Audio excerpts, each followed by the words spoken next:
Hey, I'm Florrie, and I'm hanging out with Rob on Front Row Live.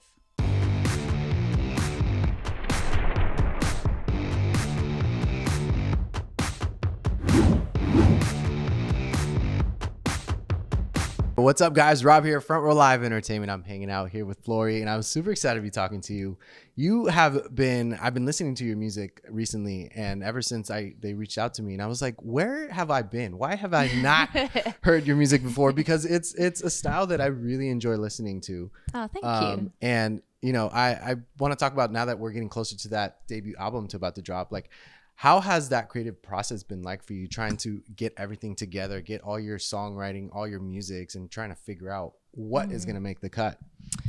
Well, I always knew I wanted to make an album, and I've had quite a I guess, like, long career, but I've been independent, I've been signed and independent again. So it's been a real roller coaster. I'd released EPs sort of previously and knew I wanted to make an album. And I went through a bit of a tough time. I was signed to a major label and I got dropped, and it really affected me. And I sort of fell out of love with making music for a period of time.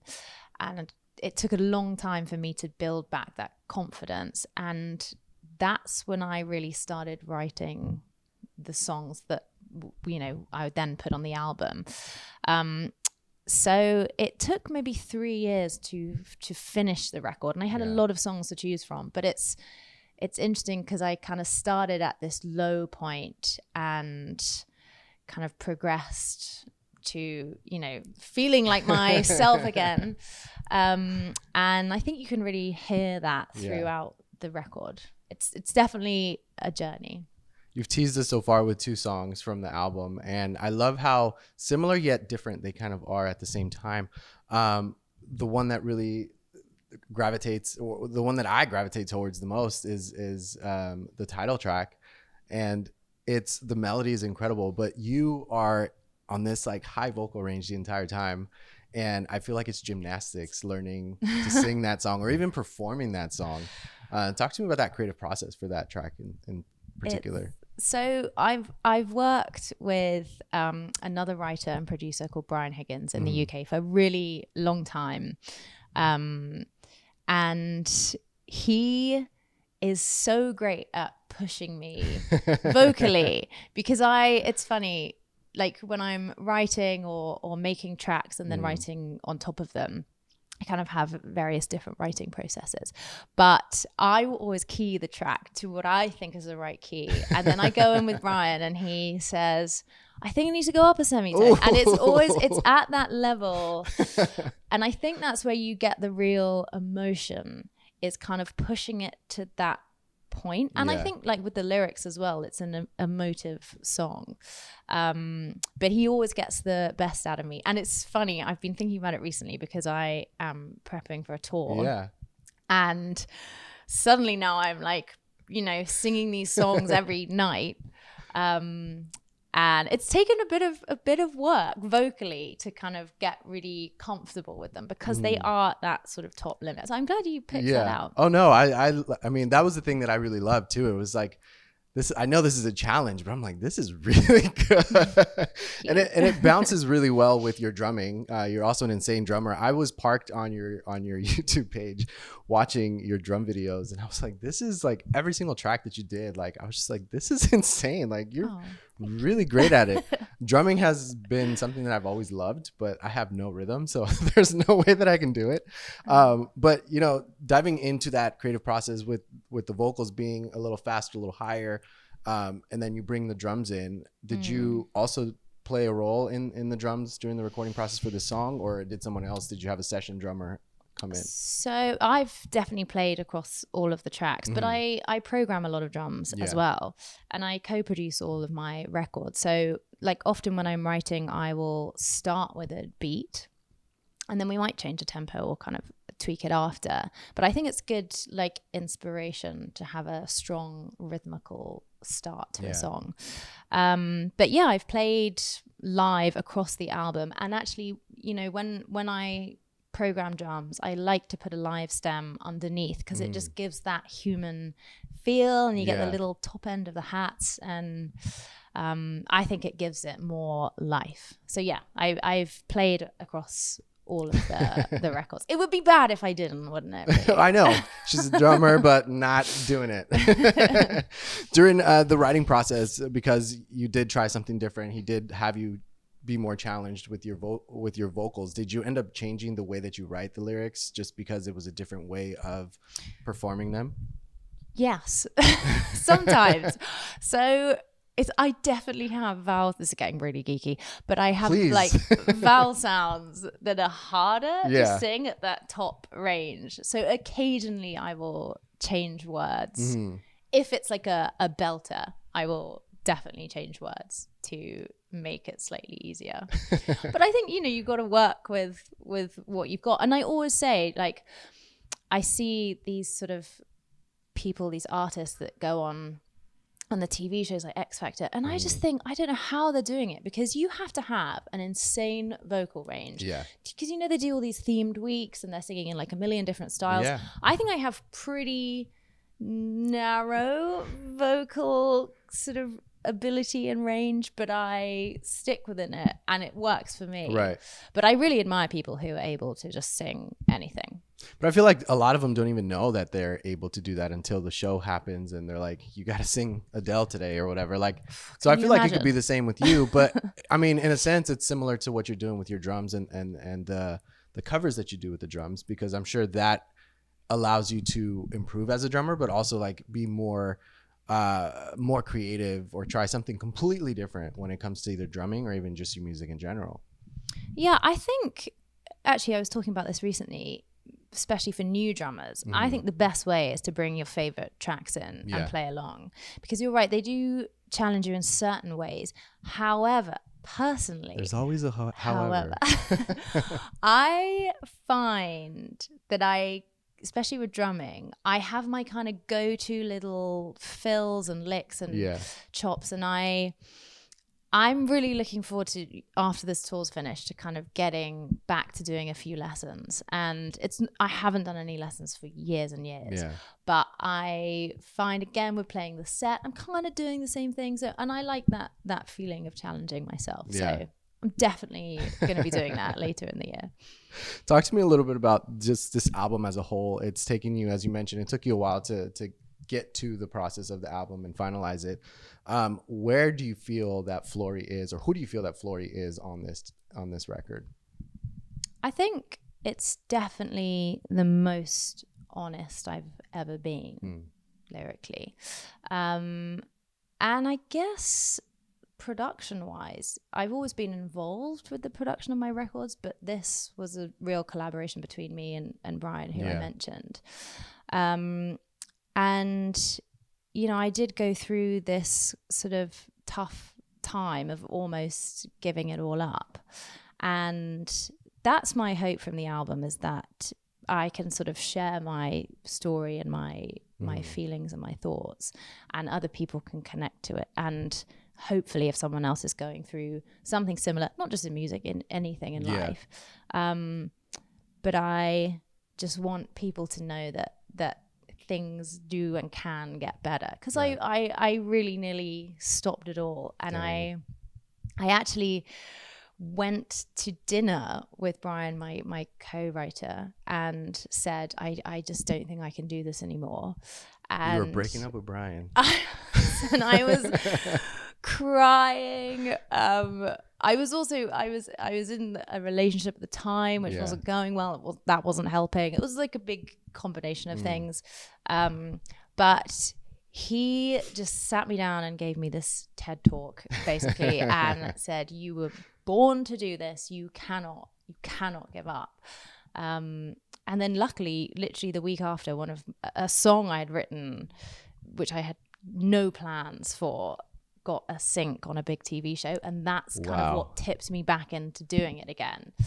But I feel like that was a pivotal moment of saying, no, I can kind of get through this.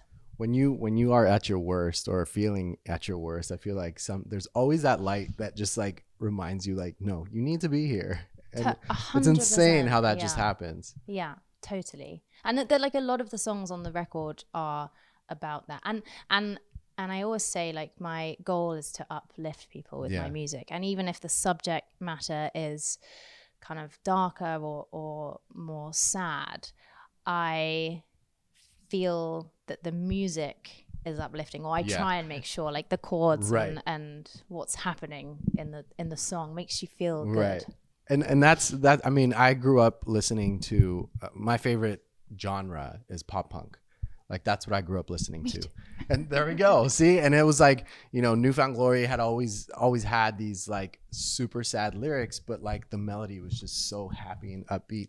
And that's how I felt when I listened to The Lost Ones. And that's how I felt when I listened to Hours. And that's how I felt when I'm listening to your music. It's like you're touching on these like deep topics, but yet like you're making me dance. You're making me want to sing along and chant. Like, and I feel like that's such a hard thing to do as an artist, just because like you're in the studio feeling a certain way, writing these deep, dark lyrics, and then you go and record them, and then the melody is like completely opposite. How does that affect you, or how does that impact you in the process? I mean, I love a big, soaring, anthemic melody. You probably get. Have you heard the whole record? Not yet. That's what I'm waiting for. Okay, I'm gonna send it to Please. you. Okay, that's exciting. You've got a whole record to get into. I'm so excited because I was like, June 14 is around the corner, but not around the corner enough. Like, this is a long block that I have to wait. Don't you worry. I will give it to you before you leave. Thank you. Yeah, I think it's like, it's such an enjoyable process. I love, my favorite thing. I've got two favorites: playing live, but also the creative process. Right. And it's to me, it's like the most joyful thing to just lock myself in a studio for 2 months.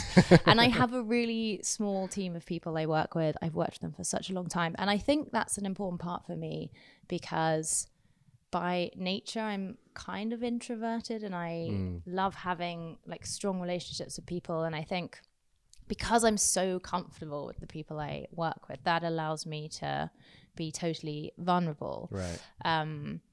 But also I love working with them as other musicians, and we just have a great vibe between us. Yeah.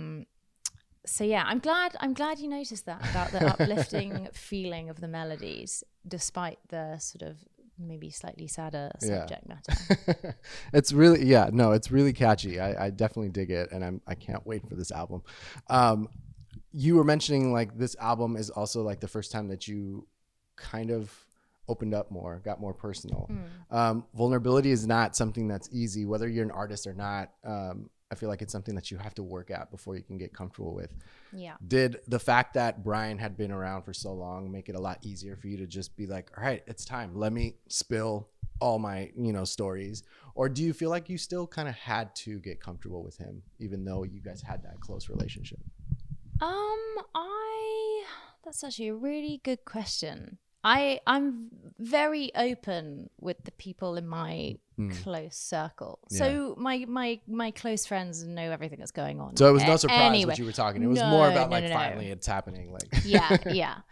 And I think it's funny, I used to write, and I think this was like a protective kind of mechanism, but I used to kind of create these little stories about things that were going on in my life, but I would almost make characters before I wrote the song, so it felt less personal. Okay. But I have to, and actually, I have to say, like, finally getting this new music out has been amazing for me personally. Because it's had such a great response, and people have been sharing their stories with me and saying, in some small way that it's helped. And I like that, to me, is what makes it all worthwhile for me, like sharing my own personal things that I've been through. So yeah, it's been amazing. Now, I know Hours is not part of the album, but listening to it, that guitar melody is just sounds and feels so nostalgic. What was that creative process for that melody? Because it's like brilliant. I loved it. I actually, and this is one of the reasons why it took such a long time to make the album, But I love doing a jam session with other musicians. So I've played a lot across the album, but I also work with other musicians, again, who I've known for a really, really long time. There's a guy called Owen Parker who I love, and he's a musical genius. So we would kind of sit down, jam through ideas, record everything. It might be 2 hours. And then I would go back and pick kind of the best parts of that. Then Brian would go and pick his best parts. We kind of talk about it. What a process. That's really cool. But it's fun because you get that, like, you can play with abandon. You're not kind of trying to come up with a specific middle eight riff or something. Yeah. It's, you loop the track and you play whatever you feel, and then you can go back and be analytical about it. But I love that freedom of creating with no kind of guidelines. Yeah. Very cool. When it comes to this album, dropping June 14th, what was one thing that really you felt was like a challenge for you during this process? I think definitely deciding what to put on the album. I would say the last 4 tracks that I added went through a process. I switched them in and out. I think I had 6 that I knew I definitely wanted to put on. And then the last 4 kind of switched in and out. And I finished a lot of songs for this record, but wanted to obviously pick the ones that I felt told the story in the best way. There's a song on the album called Looking for Love. Okay. And I wrote that a long time ago, and I played it at a few shows. I never mentioned it on socials, nothing. I just played it live a few times just to get to gauge a reaction. And a few sort of fans filmed it, and they have been messaging me about it for years and years. See, that's the danger of putting out a live song. And so that actually was the last song I added. I remade it and revocaled it, and it is different. I wrote some new verses. I have changed it a lot, but I'm really happy I did it because I think it's like a nice nod to my sort of past and the music I was releasing back then. It's got like a nice connection. When it comes to you looking back at your previous material or your older material and then coming into this new material, do you feel like that evolution makes sense? Or do you feel like it's an evolution that took you a while to kind of figure out? Yeah, I definitely went through so after I got dropped by my major label, I obviously went through this tough time, and everything I was writing was pretty sad. There's a track called Borderline. That's the one that got the thing on Grey's Anatomy. Grey's Anatomy. And my wife got her degree because of Grey's Anatomy. Really? Just by watching the show. She's a surgeon now. I know. I've watched a few bits, but I probably need to dive into that when I've got some time. She gets in her moments, and then I come home and she's in tears. And I was like, oh no, it's Grey's again. Well, it was an incredibly sad song. Yeah, there you go. It was like a season finale sad moment. But I did release maybe 3 or 4 songs in that vein. And I was going through a bit of a weird time because I think a lot of kind of control over my art had been taken away from me by this label. I was insisting on doing everything. I was like, I'm going to write it, I'm going to produce it, I'm going to vocal it, I'm going to make the artwork. I don't know why I did that. I love collaborating with people. But still, it was probably the best. I know at the time it hurt, but I'm sure it was like the best decision afterwards when she realized, like, you know what? I can do this myself. Like, I don't need all that. Yeah, it's funny you say that because I could do it myself, but I want to work with people who inspire me and are great at what they do. For example, I was making artwork and it was terrible. I'm like, why am I doing that? I should be talking to someone who can help me with that. So I went through a weird phase of that.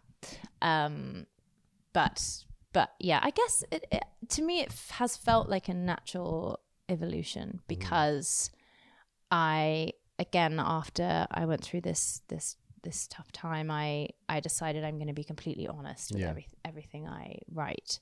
So it is like a snapshot of my story, I guess, like listening to these releases over the last few years. Yeah.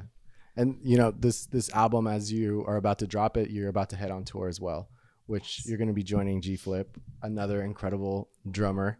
The tour is called Drummer. Could it How be much any better? How much more obvious can it be? Yeah, I'm super excited. How did this opportunity come about? Have you worked with G Flip in the past? Have you toured with G Flip in the past? Like, no and no. And nice. weirdly, I had never heard of G Flip until about a month before the tour opportunity came up. And I was like, how come I haven't heard of this person? They're awesome. So yeah, I'm very excited to do all things drums. And G Flip makes great music as well. I've been diving through her back catalogue. Oh yeah. But I think it's going to be a great sort of pairing. And so exciting to be doing my first US tour. It's so wild. It is wild. How is that your first? Like, I was already disappointed that I had just jumped into this boat, but like the fact that it's like your first tour, like in the US, that's insane. Yeah, I played a lot of shows in Europe and obviously the UK, but not for a while. So it's kind of my first tour back. Yeah. And can I just say, everyone, I moved here 2 weeks ago from the UK, insane. And everyone has been so nice. Like, people could not have been more helpful. And that's why I'm excited to get on the road and meet people and play to US audiences, because I just think everyone's been so great. That's incredible. Well, I cannot wait to catch you live. I can't wait to see what your live show is like. And then the new album is out June 14th, The Lost Ones. Yes, June 14th. So you guys be sure to check out Florrie, The Lost Ones, out June 14th. Thank you so much for hanging out with me. Oh no, thank you. It's been really nice to chat. Catch you guys on the next one. See ya.